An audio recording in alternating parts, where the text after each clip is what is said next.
National Herald को लेकर के कांग्रेस ने आज प्रदर्शन की है, कैसे देख रहे हैं? देखिए, ये तमाम जांच का विषय है। अगर इसमें कोई दोषी है तो ज़रूर कार्रवाई होगी। कानून से ऊपर तो देश में कोई नहीं है ना। आप अगर किसी पार्टी के बड़े नेता हैं इसलिए आपके ऊपर कार्रवाई नहीं होगी, या आप किसी बड़े परिवार से आते हैं इसलिए आपके ऊपर कार्रवाई नहीं होनी चाहिए। और इस तरीके से जांच की प्रक्रिया को प्रभावित करने के प्रयास के साथ इस तरीके से प्रदर्शन आंदोलन करना मुझे नहीं लगता ये उचित है। जांच हो, अगर आप दोषी नहीं हैं तो आपको डरने की ज़रूरत नहीं है। बट हाँ, अगर आप दोषी हैं तो भले आप कोई भी हों, कितने भी बड़े परिवार से आप रिश्ता रखते हों या पार्टी में आप किस पद पर हों, कार्रवाई ज़रूर होगी, सज़ा ज़रूर मिलेगी। सर, कल तेजस्वी यादव जो है कांग्रेस के राष्ट्रीय कल इंडिया अलायंस की बैठक होनी है पटना में, लेकिन कल इंडिया सीटों को लेकर के नतीजे नहीं देखने को मिले, ना ही सीएम फेस को लेकर के। कल बैठक भी होगी, कल भी बैठक होगी 17। कल इंडिया अलायंस की बैठक होनी है। हाँ तो ठीक है, करें बैठक भाई, क्योंकि इन लोगों के बीच में तो बहुत ही विवाद है। जिस तरीके से कांग्रेस, और हम बार बार इस बात को कह रहे हैं, वर्चस्व की लड़ाई गठबंधन के घटक दलों के बीच चल रही है।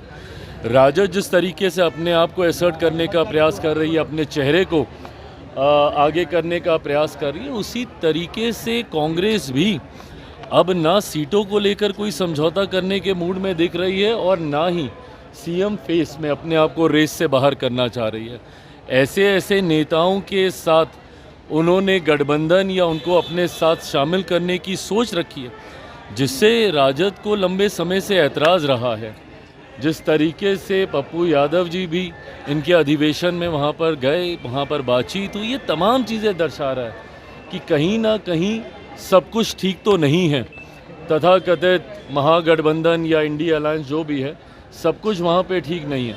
तो ऐसे में कल अगर इनकी बैठक होगी, मुझे लगता है आपस के विवाद को ही ये लोग सुलझा लें, वही बहुत बड़ी बात होगी। But having said it all, मैं बार बार इस बात को कहता हूँ कि कितनी भी मेहनत कर लें, कितना भी प्रयास कर लें, जिस तरीके से एनडीए अलायंस आज की तारीख में मजबूती से आगे बढ़ रहा है, जिस तरीके से एकजुटता हम लोगों के गठबंधन के पांचों दलों के बीच में है, और ये अपने में एक स्ट्रॉन्ग विनिंग अलायंस है। जिस तरीके से हमारे देश के प्रधानमंत्री बार बार बिहार आने का वो काम कर रहे हैं, लोकसभा के दौरान किए गए अपने वादों को पूरा करने का काम कर रहे हैं। आदरणीय गृह मंत्री जी जब आते हैं, उस वक्त हम लोग एनडीए के पांचों दल एक साथ बैठते हैं। तो जहां एक तरफ हमारी ताकत असर कर रही है, तो वहीं दूसरी तरफ बिखरा हुआ विपक्ष स्वयं अपने आप को तबाह करेगा। ये आने वाले परिणामों में देखने को मिलेगा। एनडीए से मुक्ति दिलाएंगे 25 में। क्या तेजस्वी यादव ने कहा है कि एनडीए से मुक्ति दिलाएंगे बिहार को 25 ये ऐसी बड़ी बड़ी बातें ये लोग ना जाने कितने चुनाव से लोग कर रहे हैं। लोकसभा के चुनाव में हर बार ये लोग ऐसे ही बड़े बड़े दावे करते हैं। क्या हुआ, कितनी सीटें जीत पाए ये लोग, कितने पे लड़े थे और कितनी जीते, ये भी ये लोग देख लें। तो ऐसे में बातें करने से नहीं होगा। है क्या आपके पास जनता के बीच लेके जाने के लिए? 90 का वो दशक जहाँ पे अपराध और भ्रष्टाचार चरम सीमा पे था, क्या है आपकी बिहार को लेकर सोच? बताएं ना। जिस दल के पास सोच नहीं, जिस गठबंधन के पास कोई विजन नहीं, बिहार को कैसे आप विकसित बनाएंगे? आप ही की वजह से बिहार आज बर्बादी की कगार पर आकर खड़ा हुआ है। ऐसे में जनता आपके ऊपर क्यों विश्वास करेगी? और जनता आपके ऊपर विश्वास नहीं करती, इसीलिए बार बार आपका गठबंधन राष्ट्रीय स्तर से लेके अलग अलग राज्यों में हार का उनको सामना करना पड़ता है। आप बता दीजिए, महाराष्ट्र में किस तरीके से इन लोगों का गठबंधन हारा, हरियाणा में किस तरीके से, दिल्ली में जिस तरीके से इन लोगों की हार हुई। विपक्ष आज की तारीख में कम से कम जनता के बीच अपना विश्वास पूरी तरीके से खो चुका है।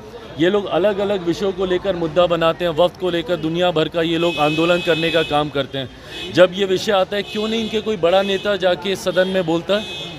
जब ये वक्त की जब बात चल रही थी, तो राहुल गांधी जी, प्रियंका गांधी जी, इन लोगों ने तो बोलना तक ज़रूरी नहीं समझा। जितने विपक्ष के बड़े नेता हैं, ऐसे समय में वो लोग खामोश हो जाते हैं। और तो और एलओपी होने के बावजूद राहुल जी मौजूद भी नहीं थे मोस्ट ऑफ द टाइम जब वहाँ पे डिस्कशन हो रहा था। तो ऐसे में आपके पास कोई विषय नहीं है, आप लोगों के पास कोई नीति नहीं है, कोई विजन नहीं है, तो जनता क्यों आपके ऊपर विश्वास करेगी? तो सिर्फ कहने से कि एनडीए की समाप्ति हम लोग करेंगे, नहीं होने वाला। एनडीए पूरी मजबूती से बिहार विधानसभा चुनाव परिणामों के बाद एक ऐतिहासिक जीत के साथ हम लोग सरकार बनाएंगे। छोड़ने का ऐलान किया है। हाँ, चाचा ने आपके एनडीए को छोड़ दिया है। तो थे ही कब की छोड़ेंगे। मुकेश सहनी को एनडीए मानना चाहिए।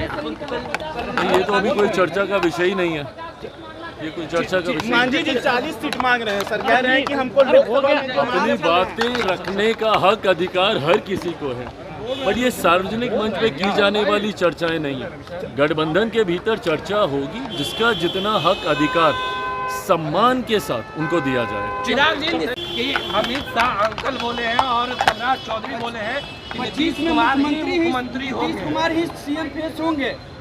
हाँ, तो इसमें किसको डाउट है भाई? हम लोग तो कह ही रहे हैं कि गठबंधन का हिस्सा, गठबंधन का चेहरा उन्हीं के नेतृत्व में चुनाव लड़ा जाएगा और एक बार फिर से मौजूदा मुख्यमंत्री 2025 बिहार विधानसभा चुनाव परिणामों के बाद फिर से मुख्यमंत्री पद की शपथ लेंगे। इसमें किसको डाउट है?